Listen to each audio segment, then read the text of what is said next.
Baker. Councilor Campbell. Here. Councilor Siomo. Councilor Edwards. Councilor Sabi George. Councilor Flaherty. Councilor Flynn. Councilor Garrison. Councilor Janey. Councilor McCarthy. Councilor O'Malley. Councilor Wu. And Councilor Zachem. We have a quorum. Thank you, Mr. Clerk. At this time, I'm going to ask everyone to please stand, as well as my colleagues and guests. Councilor Zachem will come up and introduce our clergy for the day. I ask that everyone remain standing after the invocation, as he will lead us in the Pledge of Allegiance. Thank you, Madam President. I want to briefly introduce Reverend Robert Mark, who is the pastor and team leader at the Church of the Covenant on Newbury Street, in the heart of downtown Boston, in the heart of District 8, which I have the privilege to represent. Pastor Mark has degrees in divinity and geology. He is passionate about spirituality, people, equity, and climate justice. After since living and working in Illinois, D.C., New Hampshire, and South Africa, Rob is deeply grateful to have been given the gift to come back to the Boston area, where he attended seminary at BU in 2002, also in District 8. Rob was first ordained in the PCUSA as a minister in 2006, and he was called to join the community at Covenant in 2012. Along with a dedicated team of volunteers, Rob coordinates an ecumenical eco-stewards program that helps inspires young leaders in their 20s who are passionate about faith and the environment. We earlier were just talking about some of the troubling news around the environment and climate, and I think we're proud of what Boston is doing, but that there is so much more we need to be doing nationally and globally to make sure that we have a livable planet for our future. But I digress. Prior to being at Covenant, Rob was pastor at a Presbyterian church in Waltham. He was a chaplain at Harvard University's Memorial Church, camp director of beloved Camp Wilmot in New Hampshire, and he was director of the Community Day Center in Waltham, which is a center of life for low-income and underhoused folks. Rob is passionate about Jesus, the earth, and the poor. He has a special deep love of the liberation-laden Celtic Christian theologies that see God's image deep within not just each other, but within all that is life. Every person, peak, penguin, and pinecone. When not at Covenant, you can likely find Rob and his spouse Becky loving the wild ride of stewarding the gift of their son. And I think that certainly sounds like a wild ride. So I want to please join me in welcoming Pastor Rob Mark for today's invocation. Thank you very much. Councilor Zachem, President Campbell, honorable councilors, distinguished city staff, fellow Bostonians, security guards, house cleaners, all who work to keep this beloved community a safe and accessible place. I am deeply honored to be here among you, among this gifted group of servant leaders. And I pray for you in all that you do, that you would continue to work on behalf of our city and you'd have the energy and creativity so to do. As part of Councilor Zachem's District 8, it has been a gift to have his ongoing support in the housing justice movement here in the Back Bay in wider Boston, and all of your support in that work. And at Church of the Covenant, my congregation, we have the privilege of housing and being in community with the Women's Lunch Place, an incredible group of people who, to me and many, reflect the face of God. And I bring greetings on behalf of them as well. And on this month and on this week of the 400th anniversary of Black resiliency in the face of America's original sin of slavery and indigenous displacement, I pray that our city, in our remembering, our lamenting, and our celebrating, that we move forward with a new and collective resolve that listens to and honors all voices, including the voice of the earth. So in that spirit, I invite us just to take a moment to breathe in, to recognize the bodies that we inhabit, both our own human ones and the body of this shared island home we call Earth. So in humility, I invoke now all that is holy, all that is mysterious, all that is love for each of us to be present in this place here and now. And may the blessings of all that has life be felt in this chamber in these next hours. May the deliberations, the contemplations, and determinations be made in the spirit of authenticity, mutual respect, and honest exchange. And may the bedrock that lies below this very building, made up of the sacred diversity of Roxbury pudding stone and Cambridge mudstone, uphold this body and remind it that in our differences, in our color, comes our city's greatest strength. And may the voices of people and nature be heard together in this hall. May the divine calls of single parents at risk of displacement, the silent cries of unhoused transgender teenagers, and the hum of hardworking immigrants who happen to be without documents join together in the song of the black-capped chickadee and the eastern white pine tree that sing out, "Remember us, take care of us, and we will take care of you." And may that line of ocean blue on sky blue that stretches beyond Graves Lighthouse, out beyond our Boston Harbor Islands, be the horizon of hope that this body needs to accomplish all of its goals as it serves its people with energy, creativity, and love. We all pray this in the name of that which is sacred to each and every one of us. Amen.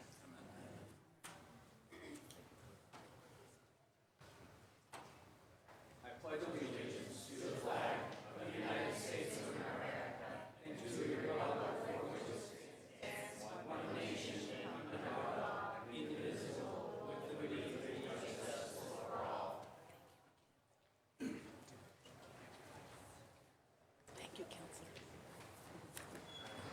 Thank you again, Counselor Zakem.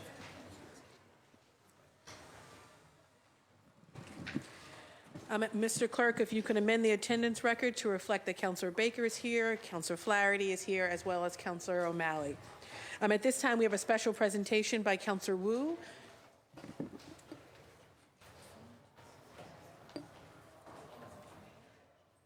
And Counselor Flynn. Sorry, Counselor Flynn. And all of the EPIC folks can come up. Please do, come on down, and then we'll turn these mics on. Thank you.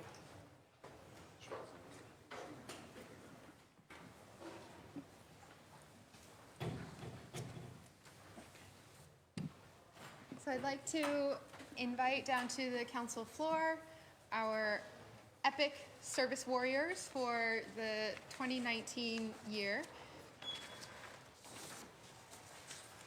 I was proud to get to spend some time with our service warriors shortly before this, but also with the previous year's class during their service day when they were beautifying Madison Park High School last year. EPIC, in case for those who are watching, stands for Empowering People for Inclusive Communities. And this organization focuses on preparing young people of all abilities to be actively engaged community leaders through education, leadership development, and community service.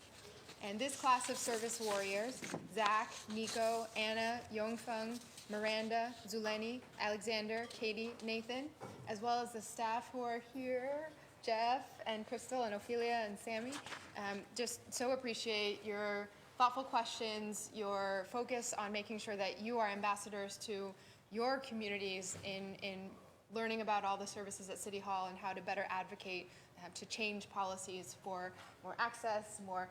We talked a lot about the MBTA, as you might expect, and housing and education. So I want to invite Councillor Flynn to say a few words as well, and then we'll turn it over to the group and then present the resolution. Thank you, Councillor Wu. It was an honor for me to join Councillor Wu in meeting with this wonderful group of young people dedicated to helping persons with disability, making sure their voice is heard in city and state government, making sure that our city and state is always accessible to persons with disabilities. So we really admire your courage and perseverance in making sure that everyone is treated with respect and dignity. And I'm honored to be with you today, and I'm honored to be with joining my colleagues in welcoming you to Boston City Hall. And I've learned that Anna has been nominated by the group to share a few words, and then we'll turn it over to the director, Jeff. Basically, in short words as possible, what EPIC does is they help people with disabilities become leaders and more involved in their communities.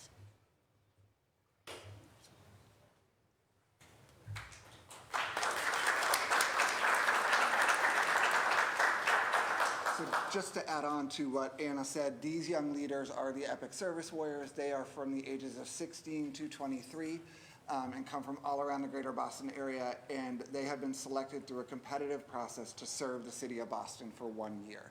So over the course of that year, they are doing community service all over the city, from cleaning parks to painting schools feeding the homeless. And they're also doing leadership development days like today, our political literacy day, where they all just got registered to vote. They get to meet with all of you, and they also learn about public speaking and disability history and how to utilize the arts in their leadership so that these young people can really tap into their leadership potential. And hopefully one day we'll be sitting where you all are sitting right now. So thank you for having us today. Could all colleagues come up? We'll take a picture with the official resolution from the entire City Council to Epic Service Warriors.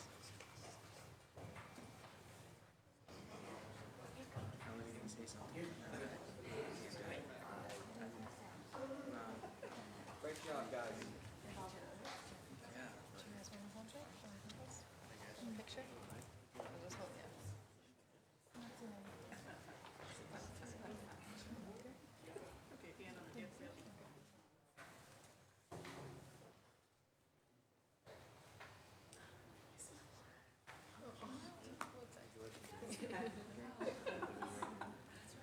One more picture.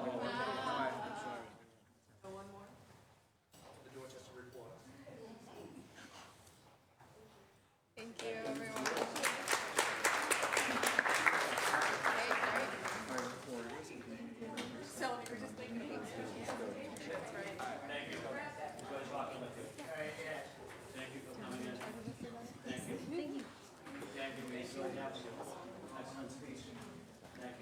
Okay, Good job. Good job. Thank you. No, that's it. Yeah, thank you, guys.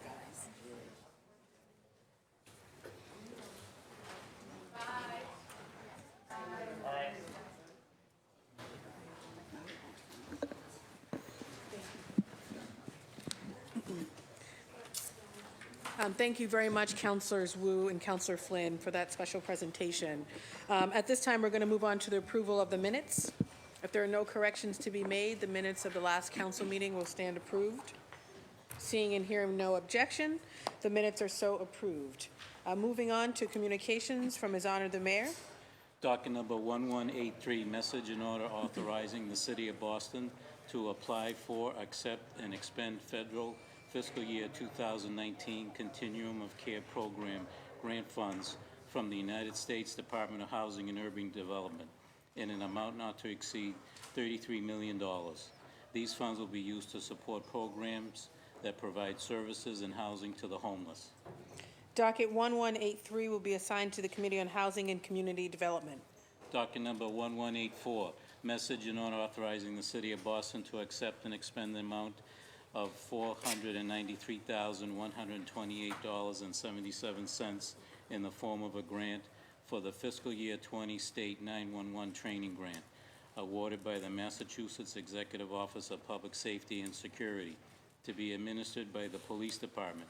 The grant will fund the training and certification of enhanced 911 telecommunication staff.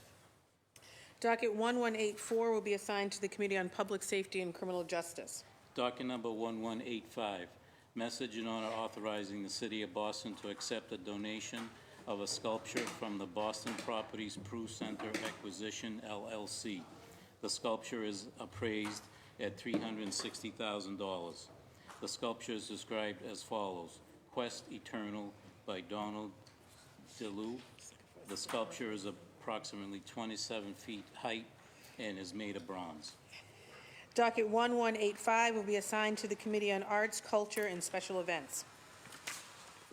Docket number 1186, message and order authorizing the City of Boston to accept and expend the amount of $103,413 in the form of a grant for the fiscal year 20 co-respond grant awarded by the Massachusetts Department of Mental Health to be administered by the Police Department.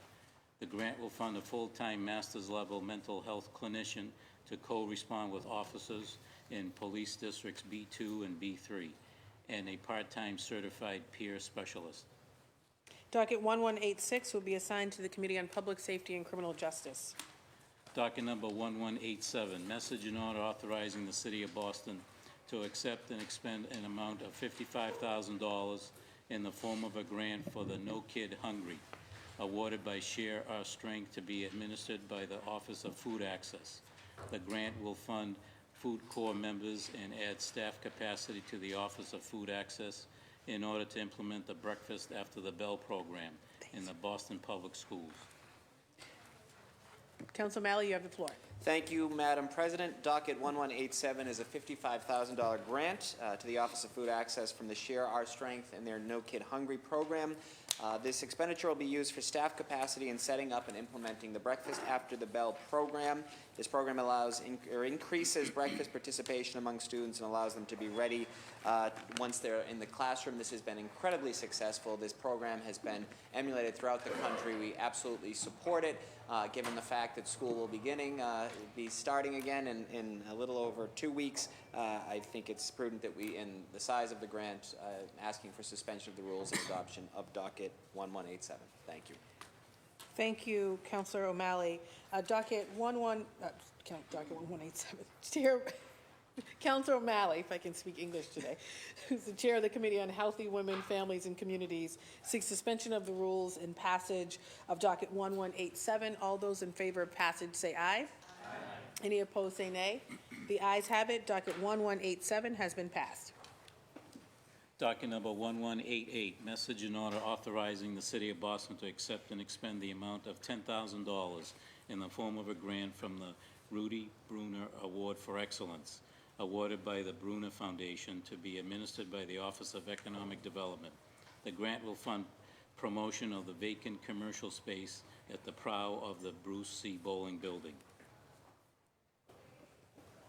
Councilor Baker, you have the floor.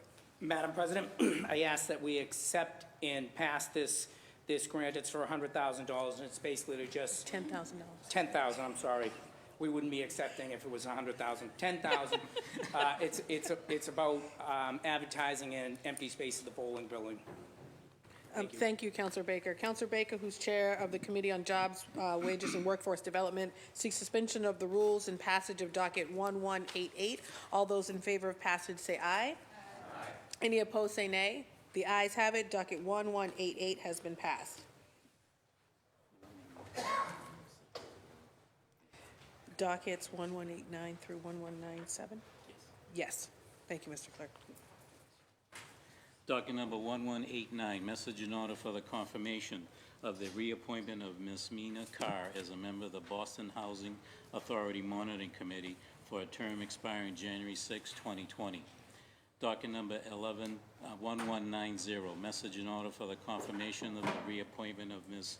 Matilda Drayton as a member of the Boston Housing Authority Monitoring Committee for a term expiring January 6, 2020. Docket number 1191, message in order for the confirmation of the reappointment of Mr. Mark Fortune as a member of the Boston Housing Authority Monitoring Committee for a term expiring January 6, 2020.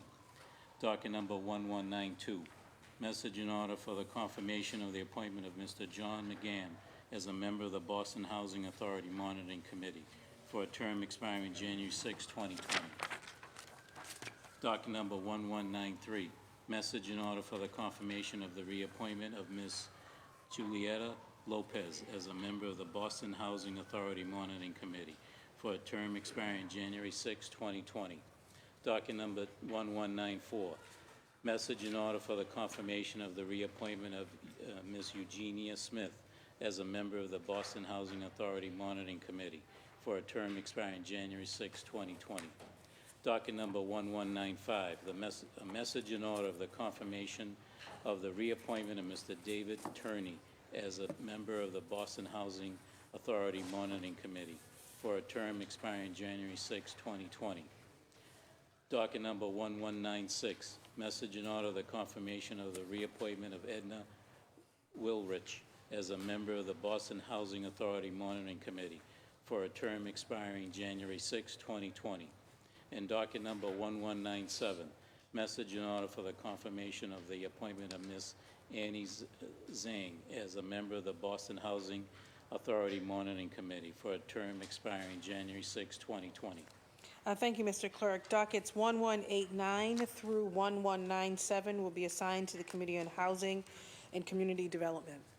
Docket number 1198, Message in order for the confirmation of the reappointment of Mr. Jay Hurley as a member of the Boston Zoning Commission for a term expiring May 1st, 2022. Docket 1198 will be assigned to the Committee on Planning, Development, and Transportation. Moving on to reports of public officers and others. If we could read dockets 1199 through 1200 together, Mr. Clerk? Yes.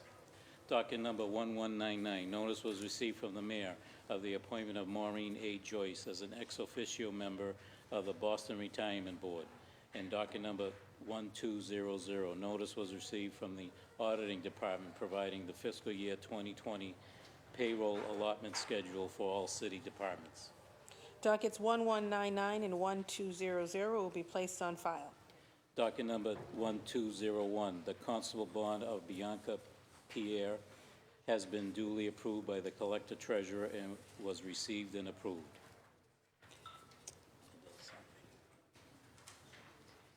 Was received and approved on the usual terms and conditions. Docket, at this time, the chair seeks suspension of the rules and passage of docket 1201 under the usual terms and conditions. All those in favor say aye. Aye. Any opposed say nay. The ayes have it. Docket 1201 has been approved under the usual terms and conditions. Mr. Clerk, if we could read dockets 1202 through 1205 together. Docket number 1202, communication was received from Massport regarding Boston Logan International Airport 2017 environmental status and planning report, 2017 ESPR, EOEA file number 3247. Docket number 1203, notice was received from the mayor of the appointment of Heather Gasper as interim director of intergovernmental relations effective August 8, 2019. Docket number 1204. Notice was received from the city clerk in accordance with Chapter 6 of the ordinances of 1979 regarding action taken by the mayor on papers acted upon by the city council at its meeting of July 10, 2019. And docket number 1205. Notice was received from the city clerk in accordance with Chapter 6 of the ordinances of 1979 regarding action taken by the mayor on papers acted upon by the city council at its meeting of July 31st, 2019. Dockets 1202 through 1205 will be placed on file. Moving on to reports of committees. Docket number 1122, the Committee on Government Operations, to which was referred on July 31st, 2019. Docket number 1122, petition for a special law regarding an act authorizing the City of Boston to grant one additional license for the sale of alcoholic beverages to be drunk on the premises. Submits a report recommending the home rule petition ought to pass.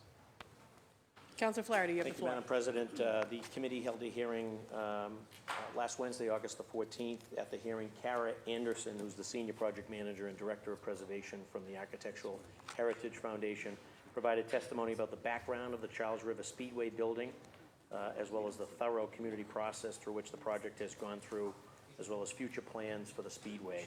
The Speedway is under the purview of the Department of Conservation and Recreation, DCR, and is currently in a state of disrepair and need of full restoration. Ms. Anderson outlined the plans to revitalize the Speedway and to ensure the restoration of 6 buildings, which will fully be open to the public and consist of spaces for artists, commercial and retail uses, and reuse for nonprofit organization offices. The committee discussed the community benefits of the project along with inquiries regarding the layout of the buildings, estimated construction time, and the need for an additional liquor license as an economic development tool. Ms. Anderson testified that a liquor license would enable the AHF to broaden the field of prospective restaurant tenants, thereby ensuring the long-term stability of the Speedway project. The revitalization of the Charles River Speedway building will restore a community resource by providing a space for the public to socialize, commercial and retail space, artist spaces, nonprofit organizational space, and having the additional license will provide the economic tool that will enable them to broaden the field, ensuring long-term stability. So at this time, I recommend passage of docket 1122 and defer it through the chair to the lead sponsor who can give us his perspective on the matter. Thank you, Madam President. Thank you, Councilor Flaherty. Councilor Siomo, you have the floor. Thank you, Madam President. Thank you, Chair, for holding that expedited hearing. It was very thorough. A lot of unanswered questions answered now. I also want to thank my colleagues who signed on to the hearing order, and a special thanks to Representatives Honan and Moran, who are advocating for this home rule at the State House. The Charles River Speedway building has a long history in Allston-Brighton, dating back to 1899, when it served as the headquarters for the Metropolitan Park Commission and was the centerpiece of the Charles River Basin Reservation.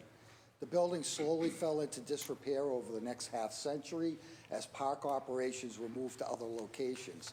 This liquor license will allow the Architectural Heritage Foundation to attract tenants and artisans while creating economic opportunity for local businesses and a meeting place for neighbors and visitors. The Charles River Speedway building has long served as an important gateway to the Allston-Brighton community, and with this home rule, that gateway will continue attracting residents of the city of Boston and beyond. I appreciate everybody's support on this. Thank you. Thank you, Councilor Siomo. Anyone else looking to speak on this matter?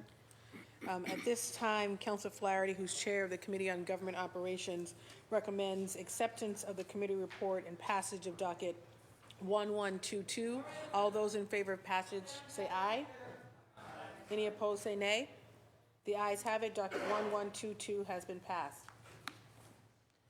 Docket number 0106, the Committee on Government Operations, to which was referred January 9th, 2019. Docket number 0106, petition for a special law regarding an act to further leverage commercial development to build housing, create jobs, and preserve inclusionary development. Submits a report recommending the home rule petition ought to pass in a new draft. Councilor Flaherty, you have the floor. Thank you, Madam President. This is a home rule petition that would amend Chapter 665 of the Acts of 1956, which would seek to provide the City of Boston with the ability to make adjustments to the linkage formula and threshold for application, eliminating the restriction on making adjustments only once every 3 years based on the Consumer Price Index, and link the threshold to Article 80, as well as to codify the City of Boston's inclusionary development policy, known as IDP, into the zoning code, allowing Boston to maintain its ability to secure IDP obligations from residential projects, regardless of zoning approvals. This matter was sponsored by our Mayor, Martin J. Walsh, and referred to the committee. The committee held a public hearing on March the 26th of 2019, followed up with a working session on May 13th of 2019. During the hearing and working session, administration officials spoke to the success of the linkage and IDP programs. The administration outlined the goals of the legislation to allow the city to have local control and flexibility regarding linkage adjustments, including payments amount, the triggering threshold, the timing of the payments, as well as based on the market conditions, and to codify the existing IDP into the zoning code, allowing further policy adjustments and implementations to fall under the purview of the zoning commission.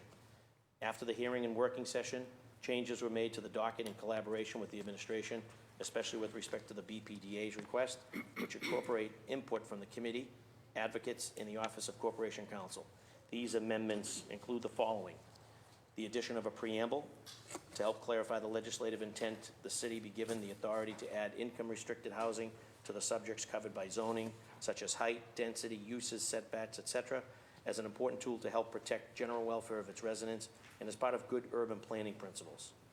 To emphasize the goal of legislation as a response to increased housing costs and decreased availability of affordable housing. Amending references to inclusionary development policy to inclusionary development to clarify that inclusionary development is no longer limited to policy and is now subject to public hearings and zoning approvals, as well as other miscellaneous city requirements.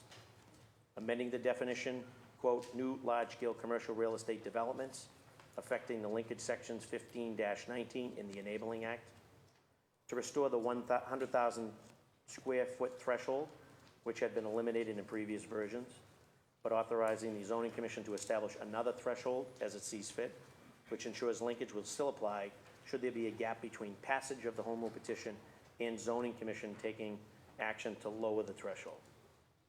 Amending other language throughout the linkage sections to ensure the continued applicability of linkage and the ability to change the threshold later. To give the Zoning Commission the authority to determine additional exaction uses. Addition of a new Section 8 that defines inclusionary development. Updating the previous reference to the original linkage amounts of $5 a square foot for housing and $1 per square foot, and subsequent amendments for employment to current $9.03 and $1.78 respectively, and establishing the authority for automatic annual increases based on the CPI, to make additional adjustments to the zoning commission based on economic analysis, and to establish regulations for the terms of payment. In sections 14 and 16, technical changes were made to clarify the annual indexing to inflation, that it makes sure that that happens every year, but the power to make further adjustments by the zoning commission is left flexible. The addition of language to ensure that linkage increases can be applied to planned development areas, PDAs, if the proponent of the PDA seeks new zoning relief. Addition of a new section 22 that establishes a process and standards for adopting inclusionary zoning, including a requirement that inclusionary zoning proposals be approved by the Boston City Council. Addition of the requirements of the Zoning Commission, their information and records be publicly accessible electronically. Addition of a severability clause to ensure that, should there be a finding that a part of the Enabling Act is invalid, all other valid parts will remain in effect. And if a part is found invalid in a particular application, it will remain valid in all other applications. And all other technical changes for clarity and modernization. For background reference, I'd like to make a note that as we move our city forward through legislation and working with the range of stakeholders, when we make sure that we address these policy issues that reflect our state city, things seem to work better for our residents. Linkage was first introduced back in 1983 by former Mayor Ray Flynn, father of our colleague here, and was not updated by the Boston Regional until 2000, when I joined the council and put an ordinance forward to increase those payments, as well as it's been gradually increased several times since then. This legislation gives the City of Boston updated exaction rates on the annual basis as we continue to go through this era of rapid growth and development. The legislation aims to codify local control and flexibility regarding the two cities' programs, which are very successful, allowing the city to make the most of its policies, hold developers accountable for their contributions and commitments, and to continue to promote the use of the city's robust economy to support residents' ability to live and work in Boston. Based on the information gathered at the hearing and working session, as well as through thorough testimony of various stakeholders, as Chair of the Committee on Government Operations, I recommend that this docket ought to pass in a new draft. And through the Chair, would like to extend a thank you to our colleague, City Councilor Lydia Edwards, her Director of Policy and Communications, Joel Wool, as well as my staff, Samantha Bennett, and central staff, specifically Michelle Goldberg, for all of their great work and contributions to this document. Thank you. As well as the partnership that we created with the administration in getting this forward, putting this forward. Thank you, Madam President. Thank you, Councilor Flaherty, and thank you for acknowledging those folks. Councilor Edwards, you have the floor. Thank you very much. I'm thrilled to vote for this legislation today, and I wanted to just further echo the journey that we had to go on to get this done, or to get to this point. Adding to the names of folks that need thank yous publicly, I would like to thank from the BPDA, the team Sanal, Tim, and Brian. Their advocacy and sitting down at the working session and further meetings after that, they were incredibly thoughtful and willing to work back and forth with us. I want to not only add to the historical note about Mayor Flynn, but also our city councilor, Bruce Bowling, was also key in helping to get this done as well. And so it's through that collaboration we've seen in the past between the mayor and the city council that we also see that continued on in this particular legislation. A couple other things that we were, as you know, I introduced also a form of linkage legislation in January along with the mayors. And as a matter of good faith, we agreed to work from the mayor's copy to make sure that we got to a place where we can all agree. What I think was really important and very exciting is that we have a vote directly in the city council, an up or down vote, on the linkage. And as it goes through its process, we're not trying to ham up that process, but we are part of the conversation. And that's something that I'm so happy that we were able to come to agreement on that. Not only that, the PDA and applying this linkage application to PDAs going forward, as you know, Suffolk Downs is a 20-year process. And as it comes back to look for zoning relief, now we can apply and look at different ways in which we can make sure that we're maximizing the profits that we need for the city. So I just want to again thank all of those individuals. I especially want to thank my policy director. I know he came up, but Joel Wool was key in this. And this is a great day and moment. I do hope all my colleagues will join me in voting for this. Thank you, Councilor Edwards. Anyone else looking to speak on this matter? At this time, Councilor Flaherty, who is chair of the Committee on Government Operations, recommends acceptance of the committee report and passage in a new draft. All those in favor of passage of docket 10106, say aye. Aye. Any opposed, say nay. Mr. Clerk, if you could call the roll. Docket number 0106, Councilor Baker. Yes. Councilor Baker, yes. Councilor Campbell. Yes. Councilor Campbell, yes. Councilor Siomo. Yes. Councilor Siomo, yes. Councilor Edwards. Yes. Councilor Edwards, yes. Councilor Sabi George. Yes. Councilor Sabi George, yes. Councilor Flaherty. Yes. Councilor Flaherty, yes. Councilor Flynn. Yes. Councilor Flynn, yes. Councilor Garrison. Yes. Councilor Garrison, yes. Councilor Janey. Yes. Councilor Janey, yes. Councilor McCarthy. Councilor O'Malley. Yes. Councilor O'Malley, yes. Councilor Wu. Yes.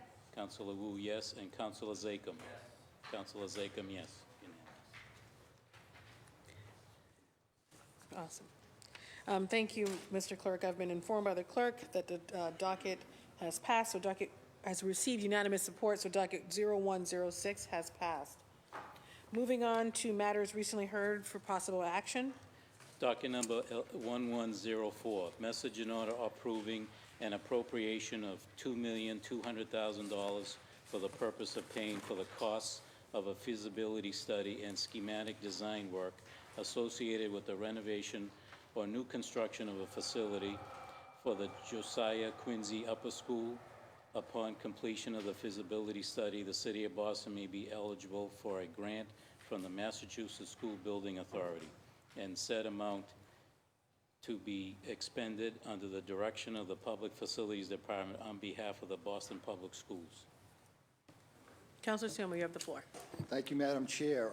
The committee held its public hearing this past Monday on August 19th. We heard testimony from Brian McLaughlin, the Chief of Staff for the Public Facilities Department, and John Hanlon, Chief of Operations for BPS. This order will approve an appropriation of $2,200,000 to pay for the cost of a feasibility study and schematic design work for the construction of a new facility for the Josiah Quincy Upper School. It was stated that the existing facility located at 8-12 Arlington Street was built over 100 years ago and does not have the appropriate spaces to support adequate academic programming. Among other things, the current building is in need of updated lighting, fire alarms, and accessibility. The future JQUS will be constructed on two parcels around 40,000 square feet located at 249 Harrison Ave and 900 Washington Street, and will have an enrollment of 650 students. Upon completion of the feasibility study, the City of Boston may be eligible for a grant from the Mass School Building Authority to reimburse the city for a portion of these costs. Since 2015, the city has been able to avail itself of $60 million in total project costs, with over $35 million in reimbursements from the Mass School Building Authority programs for much-needed renovation of our city schools. Therefore, I ask this be read for the first time and assigned for further action. Thank you, Councilor Siomo. Councilor Flynn, you have the floor. Thank you, Madam President. Madam President, I will be brief, but I just want to thank Mayor Walsh, his administration, for working with the community for so many years to make this dream a reality. I want to say thank you to the dedicated staff at the BPS and with Public Facilities for their professionalism on this as well. I want to thank my colleague, Councilor Siomo, for an excellent meeting, for his leadership in making this a reality as well. Thank you, Madam President. Thank you, Councilor Flynn. At this time, Councilor Siomo seeks acceptance of the committee report, and we will take a first vote on docket 1104. Mr. Clerk, if you could call the roll. Councilor Baker. Yes. Councilor Baker, yes. Councilor Campbell. Yes. Councilor Campbell, yes. Councilor Siomo. Yes. Councilor Siomo, yes. Councilor Edwards. Councilor Edwards, yes. Councilor Sabi George. Yes. Councilor Sabi George, yes. Councilor Flaherty. Yes. Councilor Flaherty, yes. Councilor Flynn. Yes. Councilor Flynn, yes. Councilor Garrison. Yes. Councilor Garrison, yes. Councilor Janey. Yes. Councilor Janey, yes. Councilor McCarthy. Councilor O'Malley. Yes. Councilor O'Malley, yes. Councilor Wu. Yes. Councilor Wu, yes. And Councilor Zachem. Yes. Councilor Zachem, yes. Thank you, Mr. Clerk. I've been informed that there was a unanimous vote for the first vote. Docket 110, thank let me just get the docket right. Docket 1104 will be assigned for further action. Docket number 0258, order for a working session regarding the opioid crisis. Councilor Sabi George, you have the floor. Thank you, Madam President, and thank you to our colleagues who have joined me over the last 2 weeks for some working sessions around the opioid crisis on a working session order that I filed earlier this year. This has offered us the opportunity to speak as colleagues on this issue. As we all know, we are bound by open meeting law, so filing this hearing order and having these working sessions has given us the opportunity to talk to each other, but to also include our state delegation on these matters. This effort is to understand the impacts of the crisis on our neighborhoods and the impact on those who are dealing with substance use disorders. We have included, yesterday's working session included Senator Chang Diaz, as well as staff from other electeds. We've reviewed much of the work that's on file both at the city level and at the state level, and are planning on several meetings coming up in the next few weeks following my visit to Toronto and what I see there when it comes to their work around recovery, safe injection in particular, but recovery overall, in an effort to find what could work and should be working in our city of Boston. Thank you, Madam Chair. Thank you, Councilor Sabi George. Councilor Baker, you have the floor. Thank you, Madam Chair. I just want to thank Councilor Sabi George for her work on this here. It is the type of issue that, as elected officials, we need to go out and get a vote. There aren't very many votes in this area here, so I thank Councilor Sabi George for doing this here. We need eyes on it constantly. We need collaboration from business, nonprofit, police, homeless advocates. We need all hands on deck, so thank you for your part. Thank you, Councilor Baker. At this time, docket 0258 will remain in the Committee on Homelessness, Mental Health, and Recovery. Docket number 1051, message in order to declare surplus city-owned former Transportation Department parcels with vacant land and transfer the care, custody, management, and control of said property to the Public Facilities Commission. The land is located at 40-50 Warren Street in Roxbury District, Ward 8, parcel 02550000. Councilor Wu, you have the floor. I just wanted to update everyone that I apologize profusely to Neil and the administration yesterday. I had a illness at home and was not able to make the scheduling work, so we are working on rescheduling this hearing. Thank you. Thank you, Councilor Wu. At this time, docket 1051 will remain in the Committee on Planning, Development, and Transportation. Moving on to motions, orders, and resolutions. Docket number 1206, Councilor Sabi George offered the following order for a hearing regarding the creation of the City Council Youth Council. Councilor Sabi George, you have the floor. Thank you again, Madam President. Very proud today to present this hearing order calling for the creation of a Boston City Council Youth Council. Whether or not that will remain its name forever, I'm not sure. It's a lot of councils. As a former teacher and chair of the Committee on Education, providing our youth with opportunities for civic engagement and to contribute to government policy is critical to preparing strong leaders for our future. When teaching at East Boston High, I loved every minute I spent with our young people and learned so much from their voices and their lived experiences in our schools and in our city. Those lessons continue to mold my priorities of a member of this body. I'm happy that throughout this summer, my intern and fellow Boston Student Advisory Council alumnus, Joe Okafor, was able to dig in and make our vision for direct youth involvement in our council a reality, and that this is shown today in this presented hearing order. Joe, I just want to thank you as you prepare to move on to college, using your experience as a Boston Student Advisory Council member and taking my many years ago experience as a BSAC member and bringing this to life is very special. I'm happy that you're here today when we present this hearing order. Participating in BSAC is where I developed my passion for municipal government and is why I work alongside you today. For me, this is about building not just the student voice in education matters, where we know it's most important, but it's recognizing that student and youth voices are important in all of our work. It is not just about education, but it's about public safety. It's about public works. It's about housing. It's about employment. It's about creating a city that we want our young people to want to live in as they age and as they grow. So this City Council, Youth Council, or perhaps the CCYC, will establish a pathway for our youth, for our young residents in the city to make a concrete impact to improving our city for years to come.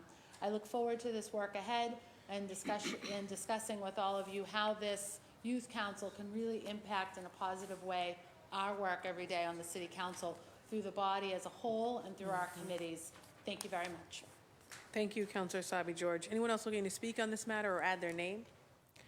Mr. Clerk, if you could add Councilor Siomo, Councilor Baker, Councilor Edwards, Councilor Flaherty, Councilor Flynn, Councilor Janey, Councilor O'Malley, Councilor Wu, Councilor Zachem, as well as the Chair. Docket 1206 will be assigned to the Committee on Education. Madam Chair, I move just for a moment, if I could, although I appreciate this being assigned to the Committee on Education, I wonder if it could be assigned to the body as a whole, because this Youth Council would really represent all interests of the body, not just education. I do stand just to emphasize that. Excuse the interruption, but if that would be possible. It's the one time that I don't actually need something to come to my committee. So, thank you. No problem. Then I will assign it actually to the Committee on Government Operations. I will assign it there. No problem. Thank you. So if we could amend the record to reflect that docket 1206 will be assigned to the Committee on Government Operations. Thank you, Councilor. Docket number 1207, Councilors O'Malley and McCarthy offer the following. Order for a hearing to discuss new emergency medical services ambulance garage bay locations. Councilor O'Malley, you have the floor. Thank you, Madam President. I wish to begin by thanking in absentia my dear colleague from Reedville for his partnership and his great work on public safety matters. I know this is something we've been working on and discussing for quite some time and looking forward to as his time on the body comes to an end, be able to really affect this. So I want to acknowledge Alex from the EMS division of the Boston Police Patrolmen's Association. I think it is safe to say, and you all would agree, that the men and women of Boston EMS are among the hardest workers and real unsung heroes of public safety, particularly our paramedics and our EMTs. Last year, Boston EMS transported over 85,000 patients, and 26%, so a plurality of those patients were priority 1 calls. These are life-threatening calls that need to have an arrival time to a hospital within 6 minutes. Now, we've been able to do that. We actually have a better response time as a city than most other cities of comparable size, and even indeed cities with larger EMS fleets. One thing that would help our men and women of Boston EMS do their job better is if we had a better system as it relates to garages and bays for ambulances. 9 out of 22 ambulances don't have a station or bay for their response area. That's a significant number. It's not quite 50%, but it's close to it. And what happens is that ambulance A12 is responding to Dorchester, Roxbury, and Jamaica Plain, but it needs to travel to Mattapan before and after every shift. There's been talk for quite some time to look at Franklin Park, close to the District 7 Council, or in this District 7 Councilor's district, close to my district, about being really the geographical center of the city, and this is a question that had come up through our budget process. So the District 5 Councilor and I have seen the benefits of having more stations, more bays. This isn't something that is going to cost a tremendous amount of money, but the benefits are myriad. Not only will it reduce response times for emergencies, it will also reduce emissions. An idling ambulance is exempted from the idling law because you need to keep the equipment, the medicine, a certain temperature. It would also save mechanic expenses, which will save money.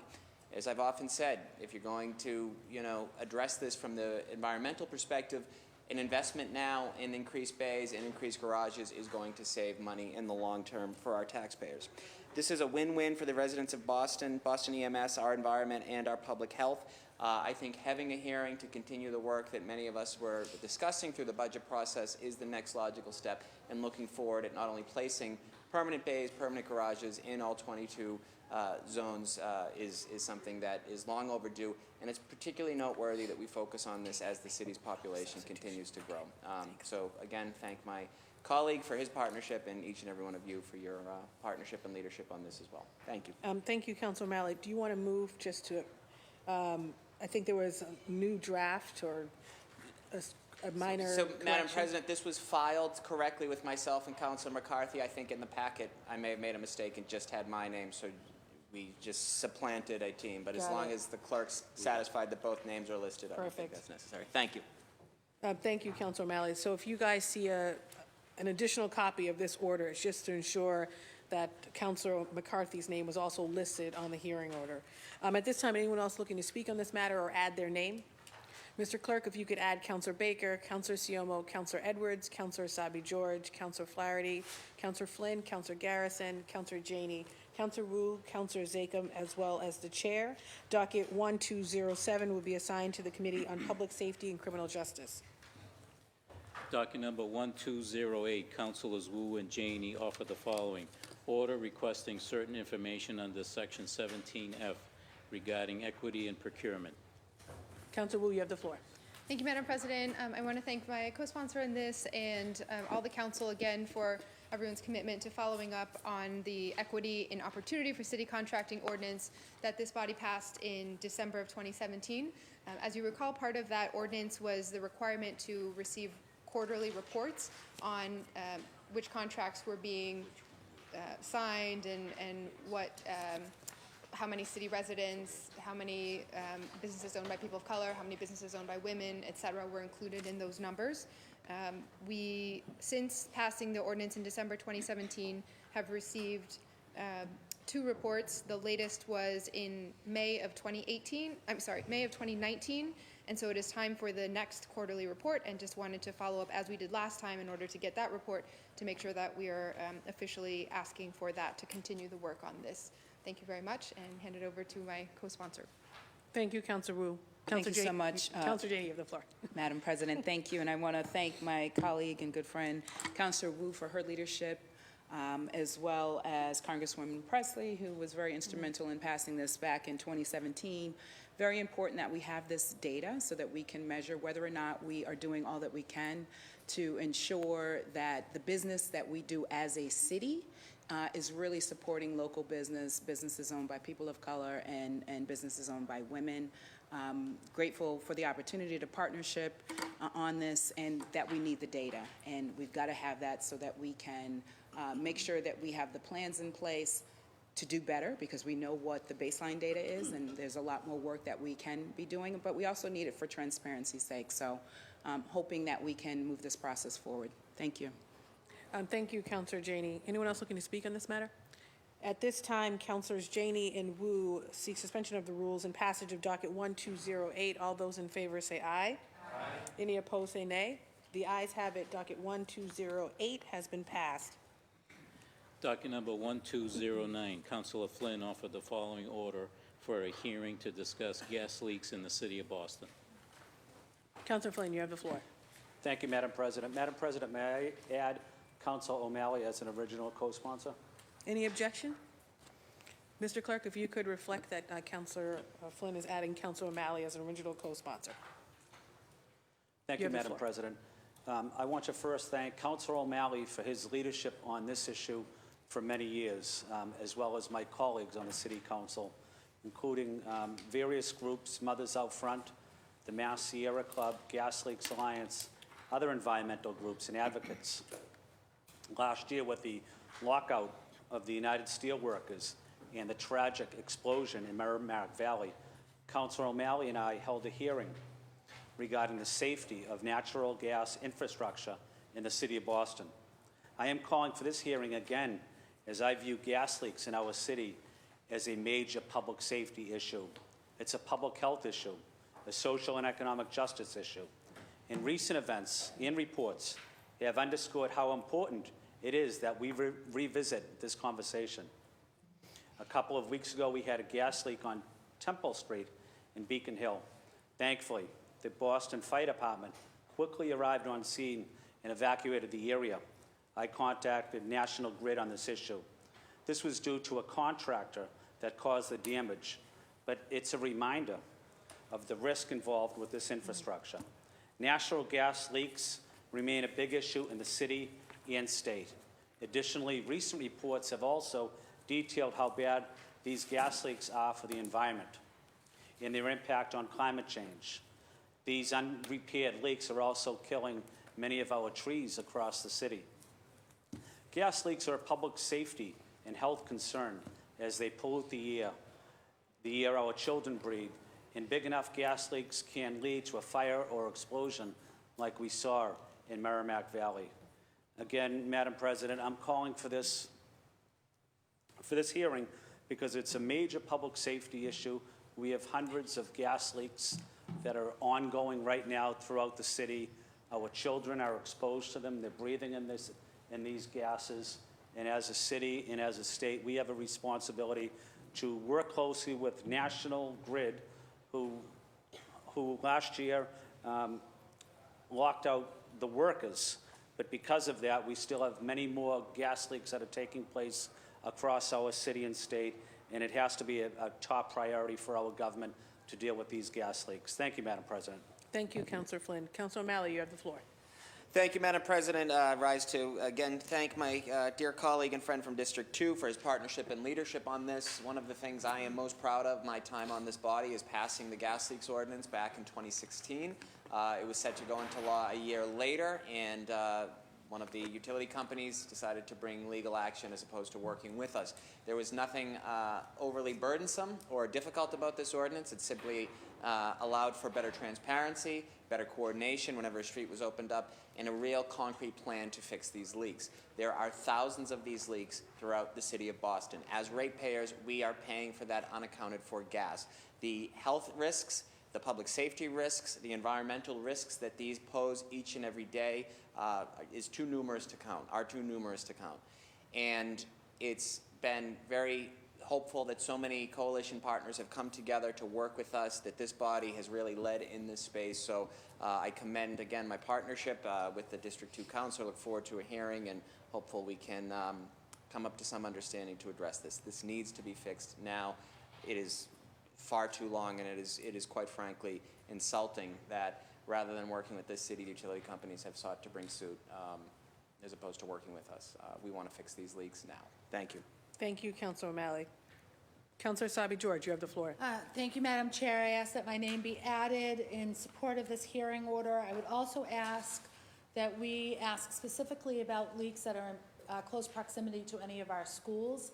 I think that they should be a heightened priority when we think about repairing gas leaks. I would also ask that the school facilities team, BPS facilities team, be included in these conversations, as if there were an emergency, I'd want to make sure that our school department is prepared to respond appropriately and make sure that our kids and our students are safe.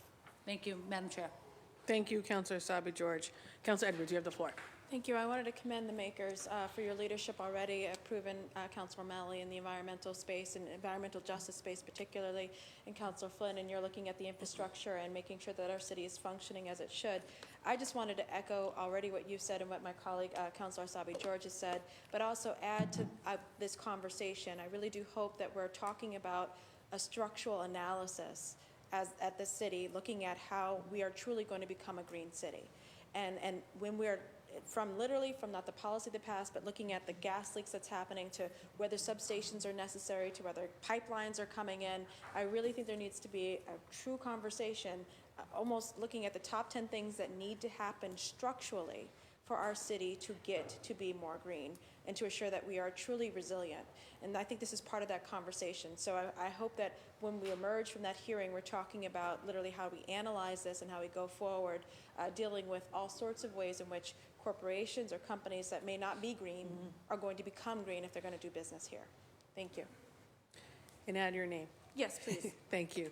Mr. Clerk, if you could add Councillor Siomo, Councillor Edwards, Councillor Sabi George, Councillor Flaherty, Councillor Garrison, Councillor Janey, Councillor Wu, Councillor Zachem, as well as the chair. I caught eyes with you, Councillor Wu, Docket 1209 will be assigned to the Committee on Environment, Sustainability, and Parks.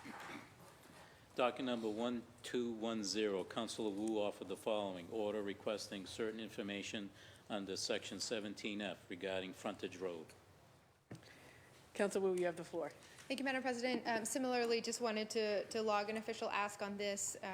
We know that there was a consultant team brought in to do some work for the Streets Cabinet, and particularly Transportation and Public Works in terms of analyzing their existing infrastructure on the frontage road parcel with some recommendations for how that could or might be relocated to make room for potential development there. I have been told that the work is no longer ongoing, but that the report has been in draft state. So I have requested a couple times by email and in person for the last several months. I wanted to just log an official request as well. Thank you. Thank you, Councilor Wu. Anyone else looking to speak on this matter? At this time, Councilor Wu seeks suspension of the rules and passage of docket 1210. All those in favor of passage say aye. Aye. Any opposed say nay. The ayes have it. Docket 1210 has been passed. Moving on to personnel orders. Docket number 1211, Councilor Campbell for Councilor O'Malley. Councilor O'Malley seeks suspension of the rules and passage of docket 1211. All those in favor of passage say aye. Aye. Any opposed say nay. The ayes have it. Docket 1211 has been passed. Docket number 1212, Councilor Campbell for Councilor McCarthy. Councilor McCarthy seeks suspension of the rules and passage of docket 1212. All those in favor of passage say aye. Aye. Any opposed say nay. The ayes have it. Docket 1212 has been passed. Docket number 1213, Councilor Campbell for Councilor McCarthy. Councilor McCarthy seeks suspension of the rules and passage of docket 1213. All those in favor of passage say aye. Aye. Any opposed say nay. The ayes have it. Docket 1213 has been passed. Docket number 1214, Councilor Campbell for Councilor Janey. Councilor Janey seeks suspension of the rules and passage of docket 1214. All those in favor of passage say aye. Aye. Any opposed say nay. The ayes have it. Docket 1214 has been passed. Moving on to late files. I am informed by the clerk that there are 5 late file matters. And just to clarify for my colleagues, one is in order regarding a text amendment. 3 are personnel orders, and then another is a late file from a colleague who is absent today. So you probably only have one of those, given the nature of the late files. At hearing no objections to adding these matters, hearing and seeing no objections, the late files are so added to today's agenda. Mr. Clerk, if you could read the first late file into the record. Offered by City Councilor Michael F. Flaherty, order regarding a text amendment for the Boston zoning code, cannabis establishments. Councilor Flaherty, you have the floor. Thank you, Madam President. This is, I guess, what you call a text amendment to the text amendment. The original text amendment I presented to this body back in 2016 that was subsequently approved by the body, signed by the mayor, approved by the zoning commission. The original text amendment intended to ensure equitable siting of cannabis establishments to avoid having a concentration or a cluster of cannabis establishments in one neighborhood or community. A recent interpretation has introduced a loophole suggesting that the word, quote, existing applies only to businesses already up and running and not to cannabis establishments that have been approved but not yet operating. This interpretation played out recently at the Zoning Board of Appeals meeting where 2 cannabis establishments within a half-mile of one another were presented at a hearing on the same day. This industry is going to continue to grow in our city, and as it does, we need to ensure that we're citing cannabis establishments in an equitable, predictable, and transparent way. Therefore, this text amendment proposes to amend Article 8-7, Table A, Use Regulation Item 39B, Cannabis Establishment, by deleting the words, quote, existing cannabis establishment, and replacing it with the following words, existing cannabis establishment or proposed cannabis establishment that has obtained any municipal permits or approvals, including but not limited to an executed host community agreement. Through the chair, I'd like to ask for suspension and passage of this text amendment. Thank you, Madam President. Thank you, Councilor Flaherty. Councilor Edwards, you have the floor. Thank you, and I wanted to speak on this specifically because where the controversy with regards to the half-mile buffer zone happened in my district. And I wanted to note to those folks who are even questioning the half-mile buffer zone, at the end of the day, I believe in the spirit of what this council passed, which is we do not want a concentration of these businesses in any particular neighborhood, especially neighborhoods that may not be able to advocate to keep them out or to keep them separate from each other. But at the end of the day, this, like any other amendment to our zoning code, can be granted a variance. And so this does not prevent people from making an argument that they should be given an exception to the rule, or that, for example, in our case, in East Boston, I think there were maybe a matter of 200 feet outside of the half-mile buffer zone, and that person should be able to petition and still go to the zoning board of appeals to make their argument. This is not about upending the process, this is about clarifying the rules so that the process doesn't change, which I felt it did in the argument. Two people came forward and all of a sudden it was existing, was really the half-mile buffer. So I fully support this text amendment. I just wanted to bring up the fact that I felt, my district was part of this controversy and this conversation. So thank you. Thank you, Councilor Edwards. Councilor Wu, you have the floor. Thank you very much. Just wanted to rise and express my support of suspending and passing this language today, and to reference that upon knock on wood passage, if that happens, was planning to pull the ZBA nominees from the green sheets as well, and that the two issues are very closely interrelated because as I had emailed to all of our colleagues, the responses to that question that was lingering from our council confirmation hearing about how those nominees interpreted this buffer zone, whether they recognize it as a loophole or recognize it as the original intention. There's a very big split even among the nominees. I had counted that 4 members outright believed in the original intention of the language as the council had passed it, 2 did not, and then 1 did not answer. So even just to clarify, I think for the board itself and not put those members in the position of having to sort through what the semantics actually translate into their legal obligation would be helpful. So I think this would provide a lot of clarity and more predictability for everyone in just tightening up the language of our original intent. There could be a whole separate conversation about is that still the appropriate rule and what else should happen, and I think Councilor Janey's ordinance is important for that very reason, to sort out all those pieces and provide a more proactive and transparent framework for how these decisions happen. But in the meantime, I am very excited that we are at least closing down that loophole that has recently emerged to make sure that the council stands by the legislative process that led to that zoning amendment in the first place. Thank you. Thank you, Councilor Wu. Councilor Janey, you have the floor. Thank you so much, Madam President. I also want to stand in support of this language because I think it offers much-needed clarification, and anything that makes this process more clear, I think, is a good thing. I would encourage us that I think we do need to have a larger conversation as to whether or not these rules are still the appropriate rules.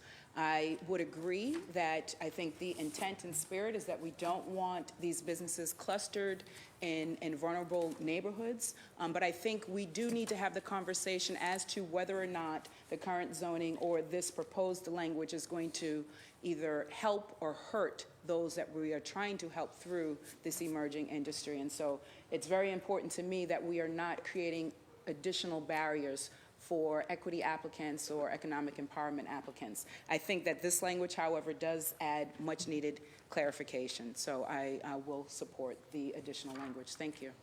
Thank you, Councilor Janey. Anyone else looking to speak on this matter or add their name? Mr. Clerk, if you could add Councilor Edwards, Councilor Siomo, Councilor Baker, Councilor Sabi George, Councilor Flynn, Councilor Garrison, Councilor Janey, Councilor Malley, Councilor Wu, as well as the chair. Councilor Flaherty seeks suspension of the rules and passage of this order today.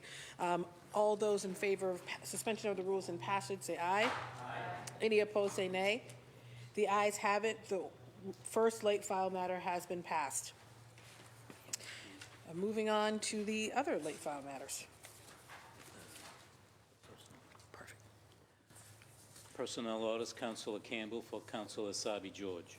Councilor Sabi George seeks suspension of the rules and passage of the second late file. All those in favor of passage say aye. Aye. Any opposed say nay. The ayes have it. The second late file has been passed. Personnel order, Councilor Campbell for Councilor Asabi George. Counselor Asabi George seeks suspension of the rules and passage of the third late file matter. All those in favor of passage say aye. Any opposed say nay. The ayes have it. Third late file matter has been passed. Personnel order, Councilor Campbell for Councilor Asabi George. Counselor Asabi George seeks suspension of the rules and passage of the fourth late file matter. All those in favor of passage say aye. Any opposed say nay. The ayes have it. The fourth late file matter has been passed. Now moving on to the fifth late file matter. Mr. Clerk, if you could read it into the record. Thank you. Letter from Councilor McCarthy. Dear Madam Clerk Feeney, please be advised that I extend my apologies as I will be out of town this week and will not be able to attend the City Council meeting on August 21st, 2019. I will review the meeting when I return. Sincerely, Councilor McCarthy. The fifth late file matter will be placed on file. Moving on to the green sheets. Anybody wishing to remove a matter from the green sheets may do so at this time. Councilor Wu, you have the floor. Thank you, Madam President. I would like to pull 7 dockets on page 11 of 18, dockets number 0338 and 0339. On the next page, 12 of 18, dockets number 0340, 0341, 0342. And then finally, on page 14 of 18, dockets number 0775 and 0776, the entirety of the CBA nominees. We're going to need you to say that one more time and a little bit slower. Sorry, Alex. Thank you. Apologize. Yep. So there are two chunks of them. The first is dockets number starting on page 11 of 18, Yep. dockets number 0338 through 0342. Okay. Yep. And then the final two are on page 14 of 18. 0775 and 0776. Yes. Thank you. Thank you, Councilor Wu. Mr. Clerk, can you poll the committee just to ensure they're properly before the council? Committee on Planning, Development, and Transportation. Councilor Wu. Yes. Councilor Baker. Yes. Councilor Siomo. Yes. Councilor Edwards. Councilor Garrison. Thank you, Mr. Clerk. If you could read, I guess, all 7 dockets into the record at the same time, that would be great. Yep. Now that they are properly before the council. Docket number 0338, message in order for the confirmation of the appointment of Nadine Fallon as an alternate member of the Zoning Board of Appeals for a term ending July 1st, 2021. Docket number 0339, message in order for the confirmation of the appointment of Bruce Bickerstaff as a member of the Zoning Board of Appeals for a term ending July 1st, 2021. Docket number 0340, message in order for the confirmation of the appointment of Mark Fortune as a member of the Zoning Board of Appeals for the term ending June 1st, 2021. Docket number 0341, message in order for the confirmation of the appointment of Joseph Ruggiero as a member of the Zoning Board of Appeals for a term ending July 1st, 2021. Docket number 0342, message in order for the confirmation of the appointment of Christine Arojo as a member of the Zoning Board of Appeals for a term ending July 1st, 2021. Docket number 0775, message in order for the confirmation of the reappointment of Craig Galvin as a member of the Zoning Board of Appeals for a term ending March 1st, 2022. And docket number 0776, message in order the confirmation of the appointment of Edward DeVoe as an alternate member of the Zoning Board of Appeals for a term ending July 1st, 2021. Thank you, Mr. Clerk. Councilor Wu, you have the floor. Thank you. So I'll just speak on all of the nominees together and then ask for everyone to vote their conscience on each person. These 7 nominees represent 3 reappointments and, 3 new appointments and 4 reappointments. Each of these nominees appeared before the board, before the City Council's Planning, Development, and Transportation Committee several months ago, and was asked a series of questions from many councilors who attended. The council's role in this is just in confirmation. The mayor appoints members based off of certain nominations that he receives from various groups. And there are certain qualifications for some of the seats, 2 neighborhood seats, 1 seat representing the real estate industry, 1 seat representing labor and contractors, et cetera. And this is the next meeting that has followed when we've received all the responses. So I do just want to emphasize one more time that the council was, I as committee chair, and I think colleagues as well who are interested in receiving these responses, were very cognizant of the fact that this was starting to have an impact on city business, because the committee has expressed now for the last several meetings that they are having a difficult time having quorum without full participation, because sometimes people are absent or sometimes people need to recuse themselves, and that the council had always been committed and the committee had always been committed to taking this vote and bringing the nominees before the floor as soon as all those responses were received. I did forward those responses to everyone, I think a week and a half ago, and you can read through that there was a lot of divergence of opinion in terms of that specific cannabis buffer question, which hopefully, now that we have weighed in, the Zoning Commission and the BPDA board will quickly follow suit and clear that up, and so that will be implemented. The ZBA is really important. It is arguably maybe the most important entity, board or commission in city government, in that they interpret the zoning code and decide who can get around the zoning code, who gets the variances that are shaping the city right now. And so I reaffirm the council's role in asking tough questions and receiving answers to those questions. And for the 4 returning members, request that they continue to keep lines of communication open with the council, and to see themselves as in a role to be responsive to community feedback, but also weigh everything impartially. The 3 new members seem very, very eager to join, and were answered everything at the hearing, and were eager to weigh in a thoughtful manner as well. My final note is that of these 7, 1 member will start in September, although it is nearly September now, just as a matter of making sure that the criteria are fully met in terms of how many months and years that person had to have served as in a leadership post in the neighborhood association to qualify. Thank you very much. Thank you, Councilor Wu. Councilor Edwards, you have the floor. Thank you, and I just wanted to emphasize, actually thank Councilor Wu for her leadership, but also the role that we have in confirming the members of the ZBA is to ask the tough questions. And that some members of that body may be resentful of that, or questioning whether we can do that, or feeling any kind of discomfort, that they should know that it was not in any way, shape, or form personal, but it was professional. And I think it's what the job is to do, is to weigh those individuals who are going to be granting out variances, not just for temporary moments, but for permanent changes in our neighborhoods, how the building's going to be built, whether they should have the density, all of these things they're deciding, and they are permanent implications. So yes, I took that very seriously and asked some very difficult questions about their allegiance, about whether they are going to be a rubber stamp, and I don't apologize for those questions, and I will happily do it again the next time folks are up for the ZBA. And I think that's important for us to emphasize. This is, I've seen recent comments about, if they would just do this job, or that they're posturing or things like that, and I think that's insulting personally. And I would say to anyone who truly feels that it's that stressful to be in that position, it's a volunteer, step down. But it's a privilege to volunteer, and part of that privilege, and part of those standards, is that you are confirmed by the Boston City Council.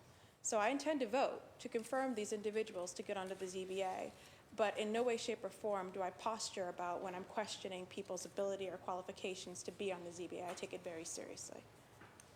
Thank you, Councilor Edwards. Anyone else looking to speak on these dockets? At this time, Councilor Wu, who's chair of the Committee on Planning, Development, and Transportation, seeks acceptance of the committee report and passage of all 7 dockets. We will take them separately. For passage of docket 0338, all those in favor of passage say aye. Aye. Any opposed say nay. The ayes have it. Docket 0338 has been passed. For passage of docket 0339, all those in favor of passage say aye. Aye. Any opposed say nay. The ayes have it. Docket 0339 has been passed. For passage of docket 0340, all those in favor of passage say aye. Aye. Any opposed say nay. The ayes have it. Docket 0340 has been passed. For docket 0341, all those in favor of passage say aye. Aye. Any opposed say nay. The ayes have it. Docket 0341 has been passed. For docket 0342, all those in favor of passage say aye. Aye. Any opposed say nay. The ayes have it. Docket 0342 has been passed. And for docket 0775, all those in favor of passage say aye. Aye. Any opposed say nay. The ayes have it. Docket 0775 has been passed. And for docket 0776, which is the last docket, all those in favor of passage say aye. Aye. Any opposed say nay. The ayes have it. Docket 0776 has been passed. Councilor Flaherty, you have the floor. Rise to pull from the green sheets, docket 0134, and through the chair, if you can have the clerk poll the committee. Thank you, Councilor Flaherty. What page is that? Page 5 of 18, Thank you. docket 0134, page 5 of 18. Docket 0134, page 5 of 18. Mr. Clerk, if you could poll the committee so that that docket's properly before the council. Thank you. What docket number? Docket 0134, page 5. Docket number 0134, a home rule petition regarding an act relative to affordable housing and workforce development in the city of Boston. Thank you, Madam President. In light of this body's unanimous passage. We're going to poll the committee. Committee was polled? Are you talking about docket, 0134. can you name, is this the Home rule proper? petition regarding an act relative to affordable housing and workforce development in the city of Boston. Thank you. Yes, can you, thank you. Government operations, Councilor Flaherty. Yes. Councilor Edwards. Councilor Baker. Yes. Councilor McCarthy. Councilor O'Malley. Yes. Councilor Siomo. Yes. And Councilor Wu. Thank you, Madam It is President. properly for the council. Thank you. Madam President. In light of the unanimous passage of docket 0106, which incorporated significant portions of 0134, the work of lead sponsor, City Council Lydia Edwards, she's asked the chair to place this matter on file. So looking to place the matter on file through the chair. If my colleague and lead sponsor has anything additional to add. And again, she did great work in support and passage of docket 0106. Thank Much of you. it includes and incorporates docket 0134. So at this time, through the Councilor Flaherty, who is the, remind me of the request, Councilor Flaherty? That the matter be placed on file, docket 0134. Thank you very much. So Councilor Flaherty, who's chair of the Committee on Government Operations, with recommendation from Councilor Edwards, who is the sponsor of docket 0134, would like that docket to be placed on file. Any objections to placing that docket on file? No. Mr. Clerk, if you could place docket 0134 on file. Yes. Councilor Flaherty, are you looking to pull anything else from the green sheets? Negative, Madam President, unless you... You can take all these dockets. Councilor Siomo, you have the floor. Thank you, Councilor Flaherty. Thank you, Madam President. Please pull docket 1048 and 1050 from the green sheets. What page?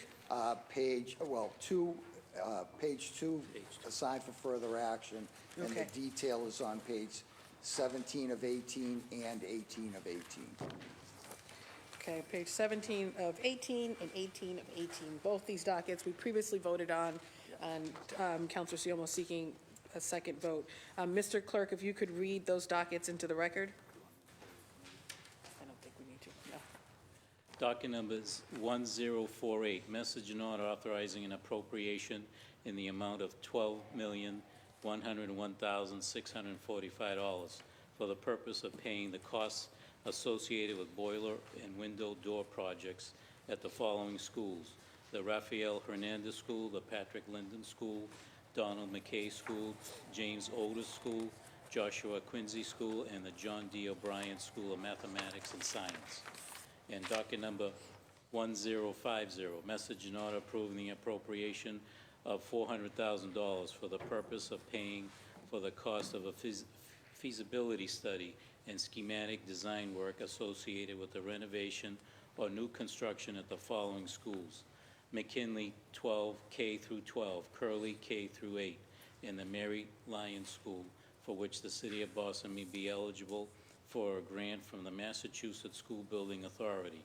Said amount to be expended under the direction of the Public Facilities Department on behalf of the Boston Public Schools. Thank you, Mr. Clerk. Councilor Seola, you have the floor. Thank you. We took our first vote at our last meeting on July 31st after a hearing that was held on July 10th. These are, again, Mass School Building Authority proposals, and we will get significant reimbursements once we expend the money and the projects are concluded. So therefore, I'm asking for a second vote today. Thank you, Councilor Siomo. Councilor Siomo, who's chair of the Committee on Ways and Means, is seeking a second vote on these two dockets. We will take them separately. And let's see, for docket 1048, I think we need a roll call vote for this, Mr. Clerk, right? For docket 1048, Mr. Clerk, if you could call the roll. Councilor Baker. Yes. Councilor Baker, yes. Councilor Campbell. Yes. Councilor Campbell, yes. Councilor Siomo. Yes. Councilor Siomo, yes. Councilor Edwards. Yes. Councilor Edwards, yes. Councilor Asabi George. Yes. Councilor Asabi George, yes. Councilor Flaherty. Yes. Councilor Flaherty, yes. Councilor Flynn. Yes. Councilor Flynn, yes. Councilor Garrison. Yes. Councilor Garrison, yes. Councilor Janey. Yes. Councilor Janey, yes. Councilor McCarthy. Councilor O'Malley. Yes. Councilor O'Malley, yes. Councilor Wu. Yes. Councilor Wu, yes. And Councilor Zachem. Yes. Councilor Zachem, yes. I've been informed by the clerk that docket 1048 has received unanimous support. Docket 1048 has been passed. Mr. Clerk, if you could call the roll on docket 1050. Councilor Baker. Yes. Councilor Baker, yes. Councilor Campbell. Yes. Councilor Campbell, yes. Councilor Siomo. Yes. Councilor Siomo, yes. Councilor Edwards. Yes. Councilor Edwards, yes. Councilor Asabi George. Yes. Councilor Asabi George, yes. Councilor Flaherty. Yes. Councilor Flaherty, yes. Councilor Flynn. Yes. Councilor Flynn, yes. Councilor Garrison. Yes. Councilor Garrison, yes. Councilor Janey. Yes. Councilor Janey, yes. Councilor McCarthy. Councilor O'Malley. Yes. Councilor O'Malley, yes. Councilor Wu. Yes. Councilor Wu, yes. And Councilor Zachem. Yes. Councilor Zachem, yes. I've been informed by the clerk after a second reading that docket 1050 has received unanimous support. Docket 1050 has been passed. Anyone else looking to remove a matter from the green sheets? Moving along. I'm informed by the clerk that there are 0 late file matters for the consent agenda. At this time, the chair moves for adoption of the consent agenda. All those in favor say aye. Aye. Any opposed say nay. The ayes have it. The consent agenda has been adopted.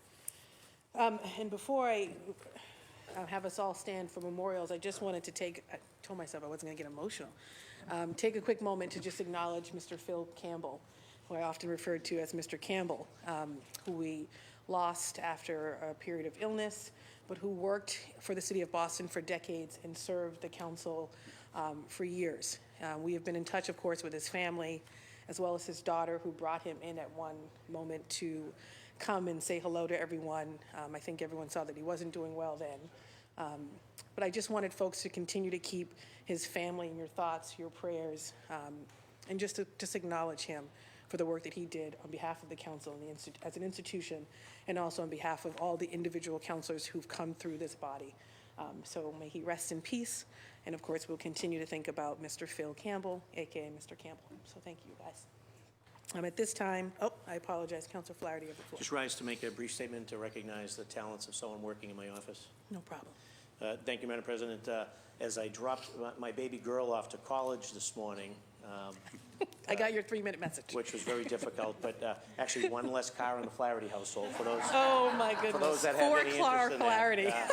And there'll be one less tomorrow when I send my son off to school. Twitter and is then one less blowing on up. Friday. So we're actually going to be down to 2 cars by the end of the week, just in time for the election. This is perfect. But reminded me this morning of the great talent of college students, and particularly college interns that we have here working for our offices on behalf of the residents of our city. With no exception, Alex Mitchell, Roxbury resident, going into his senior year at Boston University, did tremendous work leading a team of interns in my office, did a lot of research across the city, particularly around development projects, but the specialty was on transportation issues. So he's been a breath of fresh air in my office. He also is going to be spending his first semester in Morocco. I want to thank him personally and publicly for his time and talents, and my staff for the great work that he did, and wish him the very best of success in his future endeavors, and look forward to seeing him when he gets back from Morocco. So thank you, Madam President. And a round of applause. Thank you, Council Flaherty. Yes. Congratulations, and thank you, Council Flaherty. Anyone else have any other announcements? At this time, I would like all my colleagues, guests, and staff to please rise as we adjourn today's meeting in memory of the following individuals. For Councilor Baker, David Connors. For Councilor Janey in the chair, Toni Morrison. For Councilor Siomo, Louise Weezy McCarthy. Margaret Collins and William Connors. For Councilor Flaherty and Councilor Flynn, Mary McGrath McDonough. And for Councilor Flaherty, Travis Charney. And of course, for the entire council, Mr. Phil Campbell. A moment of silence, please.